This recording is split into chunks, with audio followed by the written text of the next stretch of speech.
کہ آپ صلی اللہ تعالی علیہ وسلم لوگوں کو یوں مخاطب کر رہے تھے، یا ایھا الناس قولوا لا الہ الا اللہ تفلحوا، اے لوگوں کہو کہ اللہ ایک ہے، اس کا کوئی شریک نہیں، عبادت کے لائق ہوئی ہے،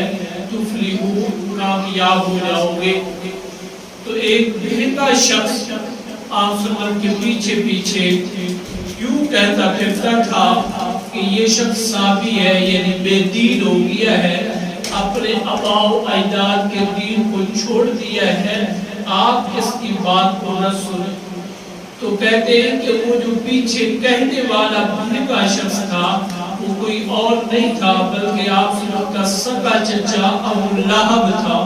جہاں پر بھی آپ صلی اللہ تعالی علیہ وسلم تبلیغ کی غرض سے جاتے، لوگوں کو اللہ کی طرف بلانے کے لیے جاتے، تو یہ آپ کے پیچھے پیچھے ہوتا اور یہ کبھی آپ کو صابی کہتا، کبھی ساحر کہتا، کبھی مجنون کہتا، یہ اس کی عادت بن چکی تھی۔ آپ صلی اللہ تعالی علیہ وسلم کے پیچھے یہ الفاظ بھی یہ ابو لہب کہا کرتا تھا، یا ایھا الناس ان اللہ یأمرکم ان تترکوا دین آبائکم، اے لوگوں یہ وہ شخص ہے جو آپ کو یہ حکم دیتا ہے کہ اپنے آباء و اجداد کے دین کو چھوڑ دو، اس کی بات کو نہ سننا۔ جب قریش مکہ نے دیکھا کہ ہماری ساری مخالفت کے باوجود، رکاوٹیں ڈالنے کے باوجود، نہ تو آپ صلی اللہ تعالی علیہ وسلم اپنے مشن سے باز آ رہے ہیں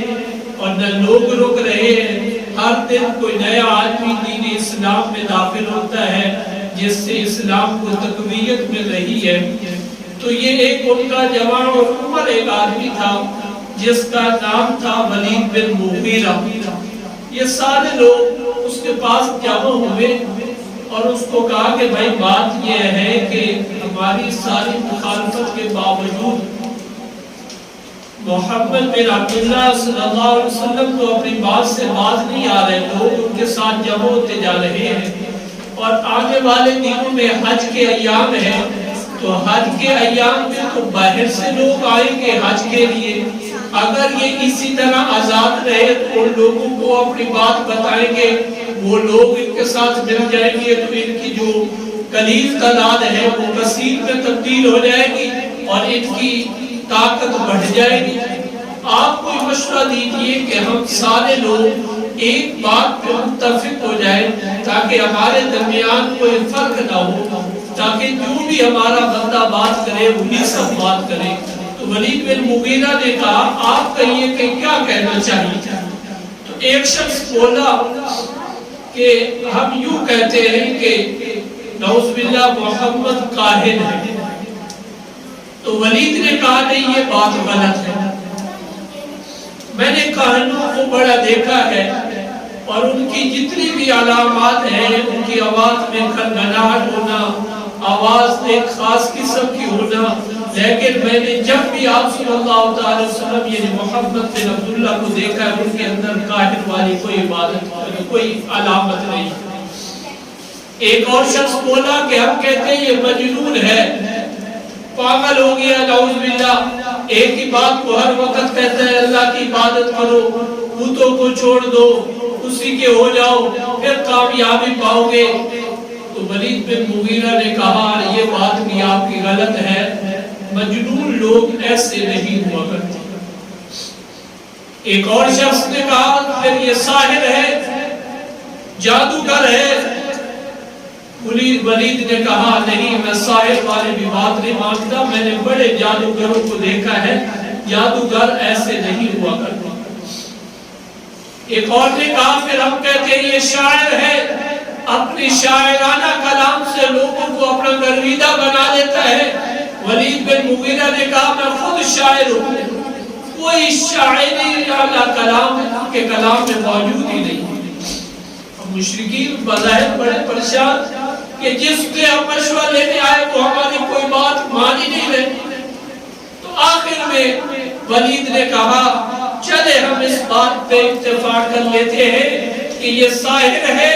کیونکہ اس کا کلام ایسا ہے کہ باپ کو بیٹے سے جدا کر دیتا ہے، بیٹے کو باپ سے جدا کر دیتا ہے، اولاد کو ماں باپ سے جدا کر دیتا ہے، بیوی کو خامد سے جدا کر دیتا ہے، ہم اس بات پر کیا ہے اتفاق کر لیتے ہیں۔ اب ہوا یہ کہ جن دنوں میں جو ایام حج آئے تو مشرکین کی طرف سے جو راستے تھے خاص مختص باہر کے شہروں سے لوگوں کے آنے کے، وہاں کچھ بندے مختص کر دیے، جو بھی آتا اس کو یہ لوگ بتاتے بھائی یہاں پہ ایک ساحر آ چکا ہے، اس کا نام محمد بن عبداللہ ہے، آپ نے اس سے نہیں ملنا، اس کی بات کو نہیں سننا۔ لیکن اللہ کا کرنا ایسے ہوا، جو بھی آتا باہر سے لوگوں کے روکنے کے باوجود وہ محمد رسول اللہ صلی اللہ علیہ وسلم کا کلام بھی سنتا، اور بہت سارے لوگوں نے اسی موقع پہ آپ صلی اللہ علیہ وسلم کے ہاتھ پہ ایمان بھی لائے۔ کفر کی یہ چال بھی ناکام ہو گئی۔ اب کفر نے صعوبتوں کی طرف آ گئے، مارنے کی طرف۔ یاد رکھیے جب دو فریقوں میں کئی اختلاف ہوتا ہے نا،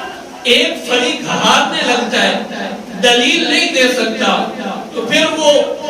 دشمنی پہ اتر آتا ہے، پھر وہ مارنے کے لیے تیار ہو جاتا ہے۔ یہ ہمیشہ سے لوگوں کے اندر مزاج چلا رہا ہے۔ اب کیونکہ مشرکین میں سب سے بڑا ان کا سردار ابو جہل تھا، اس نے ایک دن آپ صلی اللہ علیہ وسلم کو اس صفا کی طرف سے نکل رہے تھے، یہ سامنے سے اس کی ملاقات ہوئی، اس نے بہت نازیبا کلمات کہے آپ صلی اللہ علیہ وسلم۔ آپ صلی اللہ وہاں تنہا تھے، آپ نے کوئی بات نہ کی۔ عبداللہ بن جزعان ایک شخص تھے، ان کی باندھی یہ سارا ماجرا دیکھ رہی تھی، اور اس کے دل میں ایک تڑپ ہوئی کہ ایسے تو نہیں ہونا چاہیے تھا کہ اس طرح سرعام گالم گلوچ کرنا اور برا بھلا کہنا، یہ تو صحیح بات نہیں۔ اتنے میں حضرت حمزہ رضی اللہ تعالیٰ عنہ اس وقت تک اسلام نہیں لائے تھے، ان کا مزاج تھا یہ اکثر شکار پہ جایا کرتے تھے، ان کے ہاتھ میں وہ اپنا تیر کمان بھی تھا۔ یہ جیسے وہاں آیا تو عبداللہ بن جزعان کی باندھی نے دیکھا، اس نے کہا کہ حمزہ آپ کو معلوم ہے آج آپ کے بھتیجے کو انتہائی سخت کہا ہے ابو جہل۔ حضرت حمزہ رضی اللہ تعالیٰ عنہ کا مزاج یہ تھا کہ جب یہ جنگ سے واپس شکار سے واپس آتے تو سب سے پہلے بیت اللہ میں جاتے اور پھر کوئی اور کام کرتے تھے۔ یہ وہاں سے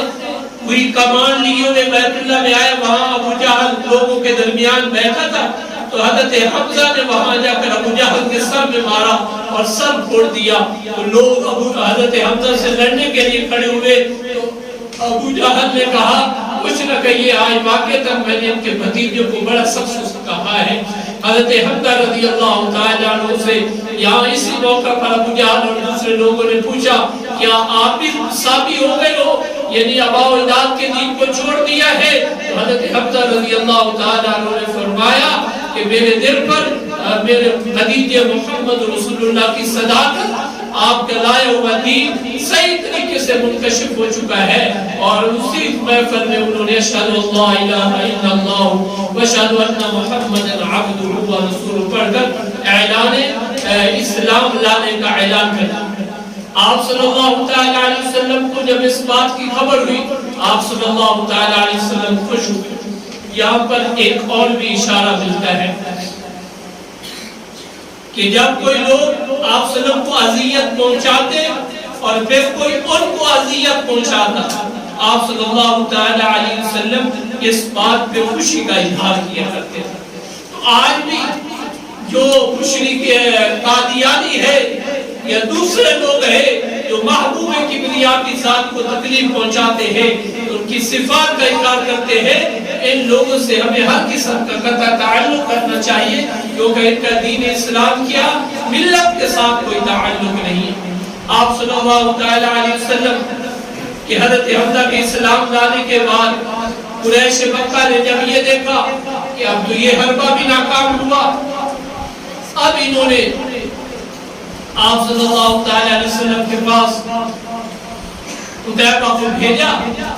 آپ جائیے اور جا کر بات کیجئے کہ اگر آپ کو بادشاہ چاہیے تو ہم آپ کو سردار بناتے ہیں، اگر آپ کو مال چاہیے تو ہم آپ کو مال دیتے ہیں،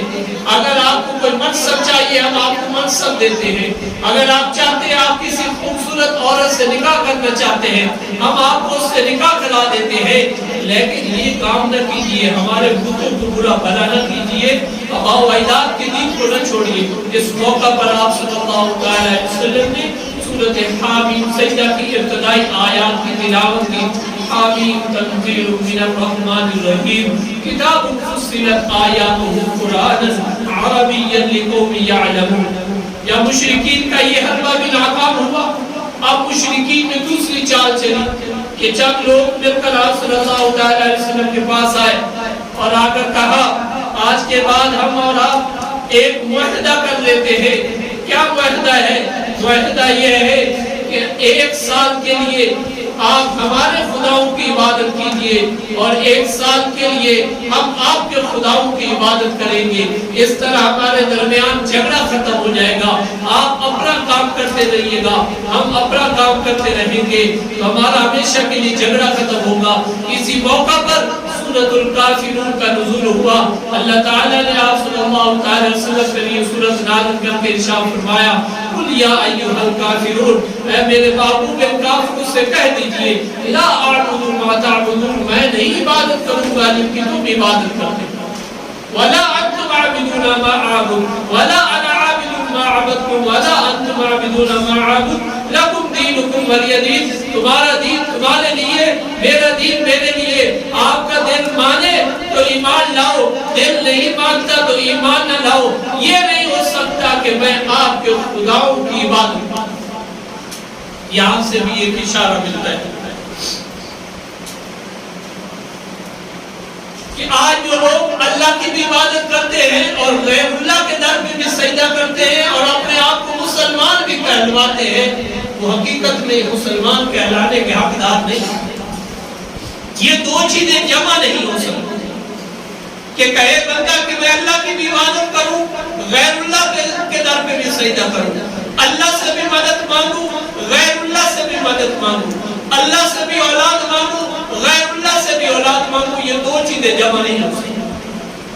اللہ کی ذات میں، اللہ کی صفات میں کسی نبی کو شریک کرنا، کسی ولی کو شریک کرنا، کسی صحابی کو شریک کرنا، یاد رکھیے یہ شرک ہے۔ اور اللہ تعالیٰ نے قرآن مقدس میں 2 جگہ واضح انداز میں ارشاد فرمایا ہے ان اللہ لا یغفر ان یشرک بہ ویغفر ما دون ذلک، اس شرک کرنے کے علاوہ میں رب جس کی چاہوں گا اس کو معاف فرما دوں گا، لیکن کبھی شرک معاف نہیں ہوگا۔ وہ شرک ذات میں ہو، وہ صفات میں ہو، اللہ کی ذات میں کسی نبی کا شریک کرنا ہو، کسی صحابی کا شریک کرنا ہو، یہ اللہ کو بالکل پسند نہیں۔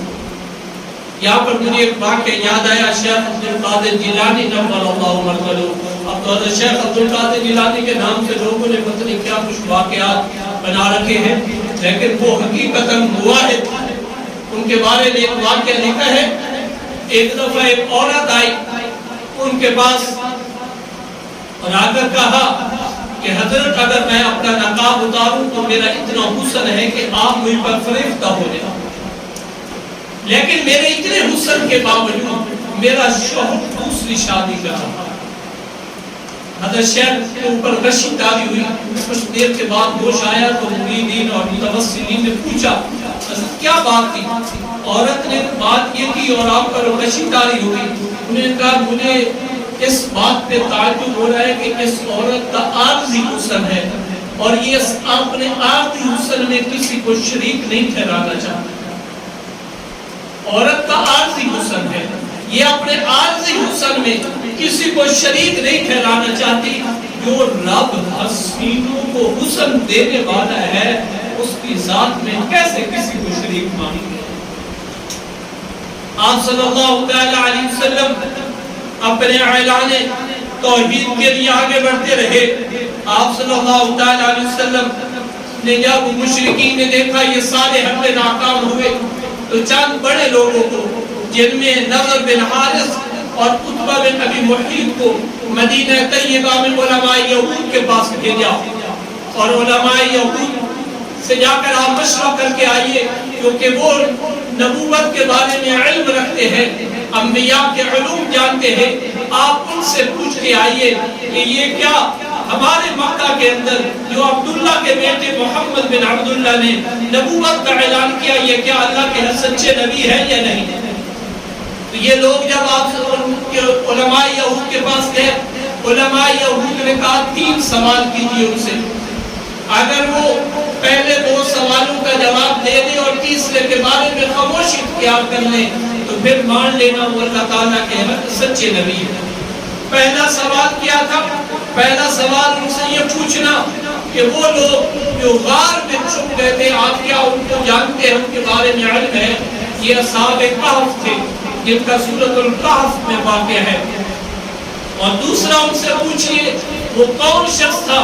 جو مشرق سے لے کر مغرب تک اس کی حکومت تھی اور تمام روئے زمین کو چھان مارا تھا، یہ سکندر ذوالقرنین تھا۔ اور تیسرا ان سے پوچھئے روح کے بارے میں۔ تو جب یہ نضر بن حارث اور ابن محیط واپس آئے، انہوں نے کہا ہم بڑی اہم بات لے کر آئے ہیں، آج تو ہم محمد بن عبداللہ کو ہرا کے اپنی بات سنوا لیں گے۔ لیکن جب یہ آپ صلی اللہ علیہ وسلم کے پاس آئے تو آپ صلی اللہ علیہ وسلم نے کہا میں کل بتاؤں گا۔ یہاں پر آپ صلی اللہ علیہ وسلم انشاءاللہ کہنا بھول گئے، تو کچھ دنوں کا وقت کے لیے آپ صلی اللہ علیہ وسلم پر وحی آنا رک گئی، اور اس کے بعد قرآن مقدس کی یہ سورۃ کہف بھی نازل ہوئی جس میں پورا اصحاب کہف کا واقعہ تھا اور سکندر ذوالقرنین کا واقعہ تھا۔ ساتھ قرآن کی یہ آیت بھی نازل ہوئی وَلَا تَقُولَنَّ لِشَيْءٍ إِنِّي فَاعِلٌ ذَلِكَ غَدًا إِلَّا أَن يَشَاءَ اللَّهُ وَاذْكُر رَّبَّكَ إِذَا نَسِيتَ، کہ کسی شے کے متعلق یہ ہرگز نہ کہو کہ میں کل یہ کروں گا۔ دیکھیے یہ اللہ تعالیٰ نے اپنے نبی کو تعلیم دے رہی ہے کہ آپ یہ مت کہیں کہ میں کل کر یہ کروں گا، میں کل یہ کروں گا، یا میں کل کام یہ کروں گا، یا کل ایسے ہوگا۔ جب بھی کوئی بات کرو تو اس کے ساتھ یہ کہو انشاءاللہ، اگر میرے اللہ نے چاہا تو میں کل یہ کروں گا۔ جب نبی کے لیے اللہ تعالیٰ نے واضح اعلان میں ارشاد فرما دیا، ہم کیسے کہہ سکتے ہیں وہ سب کچھ ہے؟ قرآن میں واضح جب انداز میں موجود ہے، اس میں کوئی ڈھکی چھپی بات نہیں ہے۔ اس کے بعد جب مشرکین کو یہ جواب دیا گیا تو وہ اس بات پہ مان لینا چاہیے تھا،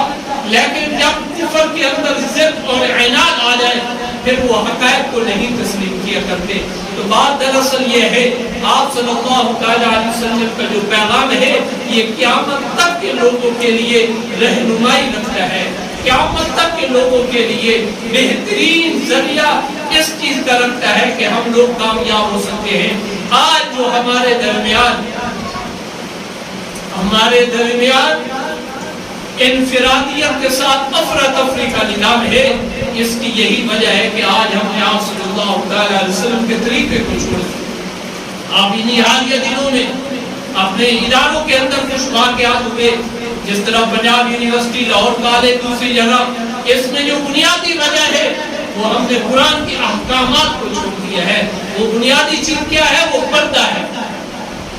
اگر پردہ داری ہماری مائیں بہنیں بیٹیاں کرے، مرد پردہ کرے تو بہت سارے آج دنیا کے فسادات سے ہم لوگ بچ سکتے ہیں۔ کسی کو برا بھلا کہنے کی بجائے ہم اپنے دامن میں جھانک کر دیکھیں کہ میرے اندر کتنی کمزوریاں ہیں، میری اولاد کی کتنی تربیت ہے، میرے گھر میں کتنا دینی ماحول ہے، پھر ہم کسی دوسرے پہ بات کریں۔ اگر من حیث القوم ہم آج سوچیں تو یقینی بات ہے ہم ایک کامیاب مسلمان کیا دوسروں کے لیے رہبر اور رہنما بن سکتے ہیں۔ اللہ تعالیٰ مجھے اور آپ کو